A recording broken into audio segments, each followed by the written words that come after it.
कुंभमेळ्याच्या माध्यमातून समाजाच्या एकतेचा योग.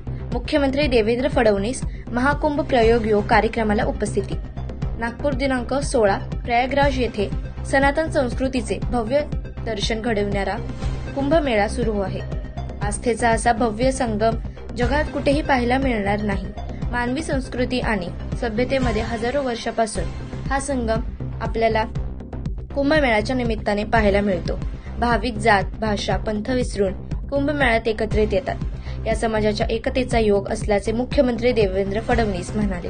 शहरातील रेशमबाग मैदान आयोजित महाकुंभ प्रयोग योग कार्यक्रमाला मुख्यमंत्री देवेंद्र फडणवीस आज उपस्थित होते. यावेळी ते बोलत होते. द सत्यसांग फाउंडेशन नागपूर केंद्राचे अध्यक्ष निवृत्त न्यायमूर्ती सुनील शुक्रे, राजेश लोया, अमेय मेटे आदी यावेळी उपस्थित होते. 50 कोटींपेक्षा जास्त भाविकांनी आतापर्यंत कुंभमेळ्यात स्नान केले. ज्या भाविकांना कुंभमेळ्यात जाण्याचा योग आला नाही त्यांच्यासाठी प्रयागराज येथील संगमावरील जल नागपूरनात आणले आहे. यासाठी महाकुंभ प्रयोग योग कार्यक्रमाचे आयोजन करण्यात आले असल्याचे मुख्यमंत्री श्री देवेंद्र फडणवीस यावेळी म्हणाले. आजवर कोट्यवधी भाविकांनी महाकुंभ दरम्यान प्रयागराज येथील त्रिवेणी संगमनावर पवित्र स्नान केले आहे.